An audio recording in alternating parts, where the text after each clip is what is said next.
Hi everyone, it's Craig Campbell with Pastor Craig's Vintage Cards, and we're going to take another look at a 1956 Topps card, this time Elmer Valo.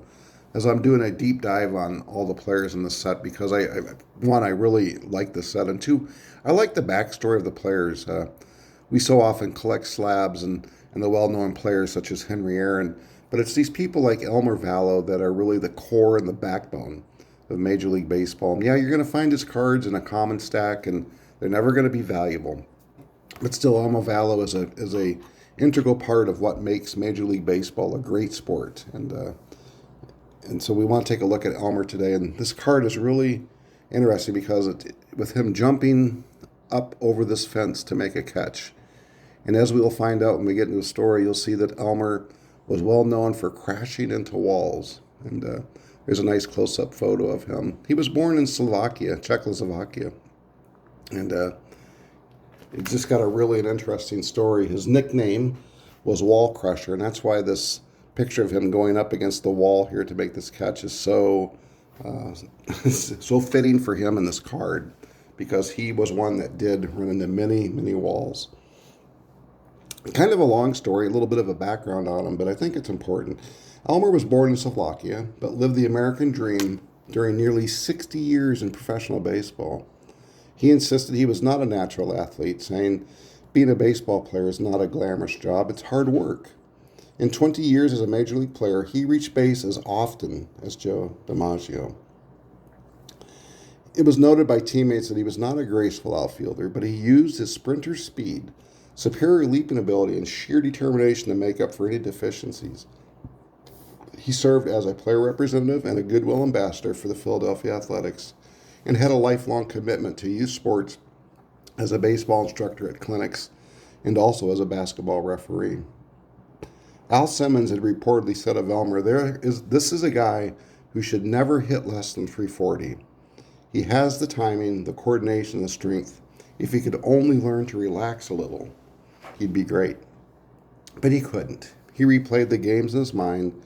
He found fault with his play and blamed himself for his team's losses. He could cite a dozen reasons why it was his fault that the team lost. Though hard on himself, he was not without a good sense of humor. He would tell players that they had made his team. When they asked what team, he replied, the all-ugly team.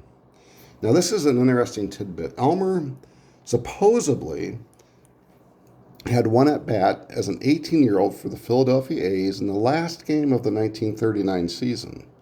Now, if this is true, it would make him one of the rare four-decade players in baseball, having played in the 30s, 40s, 50s, and 60s.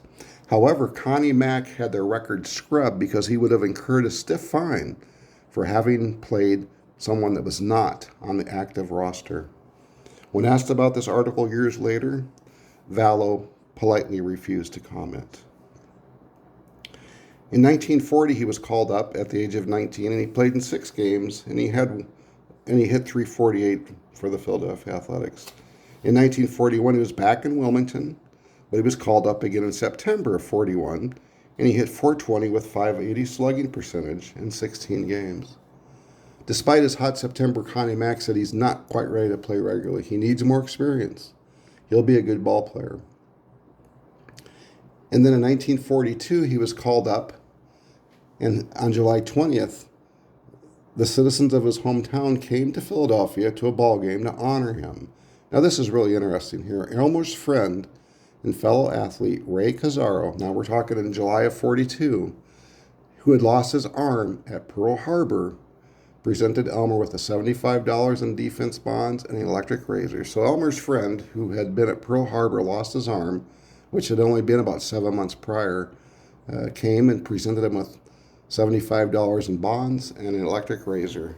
What a difference in the world that we live in now. No player today would accept an electric razor from a friend. At least I don't think so. In 1942, he ended up hitting 251. He legged out 10 triples, and he stole 13 bases. He was considered an exciting, aggressive rookie and was featured on the cover of Baseball magazine in April and the inaugural issue of Baseball Digest in August. But the A's finished in last place, 48 games out. Valo left for the Army in 1942. and he ended up going into officer training in the medical administration. He graduated as a second lieutenant, and he served until the spring of 1946 when he rejoined the Philadelphia Athletics. He began to gain a reputation as a courageous outfielder. In baseball's book called The Pivotal Era, William Marshall tells how Elmer had robbed Ted Williams of a home run, crashing so hard into the fence he had to be carried off the field. Valo finished that season hitting .307, the first of 3 straight years of batting .300 or better. But the A's record was 49 wins and 105 losses, the same as in 1943.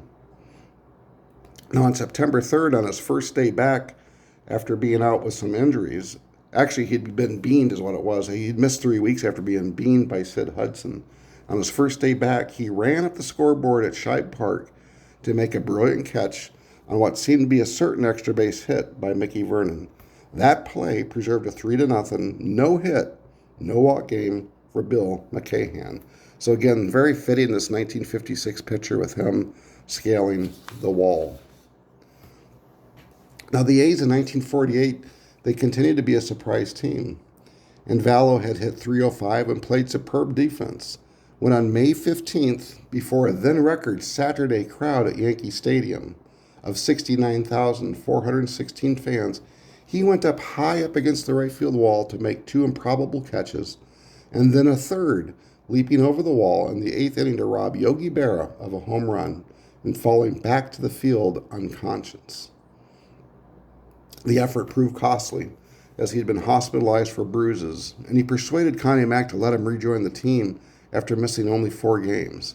But Valo continued to run into walls in St. Louis and Chicago until he was no longer able to hold a bat. It was discovered that he had suffered 2 broken ribs somewhere along the line, but he had been taping himself up in order to play. Trade rumors in 1941 had Valo going to the White Sox, and the A's were to get 2 other players, but not Valo. The A's were in last place, and then when they had played the Chicago White Sox, Valo was coming for a play at home, and he would have been out by 15 feet. But he bowled over the catcher, Gus Nyerhaus, and knocked him unconscious, dislodging the ball. A bench-clearing brawl followed, and Valo and Chicago pitcher Saul Rogovin were ejected for fighting. Valo was injured and was suspended as well. In 1953, again, Valo continued to crash into the walls even in spring training, and he appeared in only 6 games as a fielder because of the report of injuries to him. After 10 days off, he had pinch hit a few times, but he couldn't run because he had torn a muscle in his leg. He returned later in that year. In only 107 trips to the plate, he hit .224. In 1954, they said 2 things seemed certain. 1, that the Philadelphia A's were going to leave, and 2, that Elmer Valo's career would soon be over.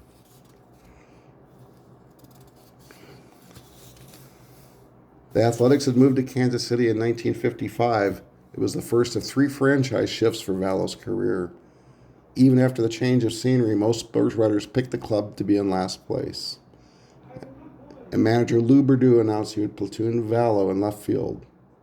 After 2 years spent mostly on the bench and on the disabled list, Valo rebounded to put up the best number of his career, a .364 average and 338 plate appearances. He received 5 votes in the American League Most Valuable Player balloting as the Athletics rose to 6th place. In 1956, at the cut-down date, they released Elmer Valo. He kept 40-year-old Dina Slaughter and released Valo. He only had 2 hits and 11 at-bats. Brooklyn and the Philadelphia Phillies had expressed interest in him, and Valo signed with the Phillies a week later to be back in familiar surroundings. He started slowly, but then he began to hit pretty consistently. By June 10th, he was hitting .307, second only to Richie Ashburn. The next year, Valo was traded to the Dodgers with 4 other players, and the Dodgers had come off 2 straight National League pennants. They wanted to use Valo mainly as a pinch hitter. The day after the trade, Red Smith devoted his syndicated column to Valo. He told how Valo, as a rookie, a big kid with a sweet smile, berated himself all the way home on a long train ride for the play that he felt cost his team the game. Even though he was told to forget it, that it was a tough play and no error was charged, he would not allow himself to be consoled. Valo said it's chances like that that make the difference between a major leaguer and something less. He said an awful lot of line drives have been caught since then, and a lot have been dropped. Smith wrote, hundreds of kids had come up to the major leagues and played out their time and departed. None was ever more sincere than Elmer Valo. None ever tried harder. None was quicker to blame himself for a mistake.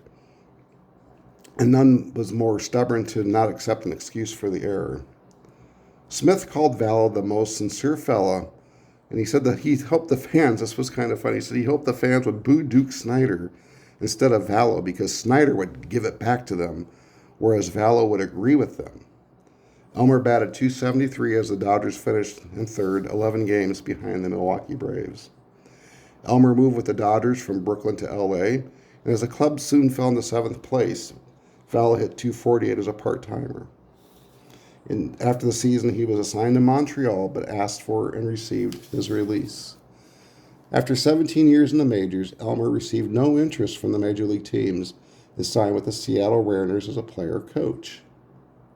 The Yankees then signed him in 1960, but after 8 bats, they let him go, and he joined the Washington Senators. At season's end, he had totaled 82 pinch hit appearances and had 18 pinch hit walks. Both are still American League records. Valo then moved to Valo moved with the Senators to Minnesota in 1961, a third franchise shift. He appeared in 33 games for the Twins, and then was sold to the Philadelphia Phillies. And in October, he announced his retirement from baseball. He stayed in the game as a scout for the Mets in 1962. He spent 2 years as Cleveland Indians coach. And in 1965, Valo managed the Indians' Class A team. The next year, the team was very bad. It just wasn't worth it, Valo said. 6 major league players came from those teams. The best known was Joe Rudy, who played third base for Elmer Valo, and of course Rudy would go on to fame with the Oakland Athletics. In the fall of 1966, Elmer began doing public relations for the Philadelphia Phillies. He became a scout for the Phillies, and he was so tied to the Philadelphia Phillies that in 1980 he received a World Series ring in recognition of his service to the organization. He quit working full-time in 1982, but would show up in spring training to help with bunt drills and just things he could do with the team. Now, this I find very interesting. In 1995, Elmer was inducted into the Phillies Wall of Fame, and he was immortalized with a commemorative bronze plaque on the same night as Mike Schmidt. Elmer Valo was dwarfed by Schmidt, who appeared to be the classic athlete, and it was difficult to picture the smallish man with skinny legs, a broad chest, and silver hair barreling over a catcher and knocking him cold to win a game, or leaping into stands to rob Yogi Berra or Ted Williams of a home run. But he did. Elmer died suddenly at his home in Pennsylvania on July 19th in 1998. Elmer Valo, here with a nice facial portrait and again going up against the wall, being known as the Wall Crusher. Elmer had 5,000 at-bats. He had 1,420 hits with 58 home runs. He had a .282 average. He scored 768 runs. He had 601 RBI and ended up with 110 stolen bases. Elmer's first card was a 1948 Leaf, and then he had a 1949 Bowman, and his last card was a 1961 Topps. He did not have a 1959 Topps card, nor did he have any Bowman cards from 53, 54, or 55. And in the iconic 1952 set, his card is number 52. But that's a really good look at Elmer Valo. You can see here's a guy that really got everything out of his body that he could, crashing into walls, saving a no-hitter for a pitcher. He bounced around everywhere, and this picture of him going up for the ball just really is a good indication of his career. Again, Elmer Valo, somebody who played for a long time, was never a superstar. His cards will never be slabbed up, more than likely, never be PSA graded.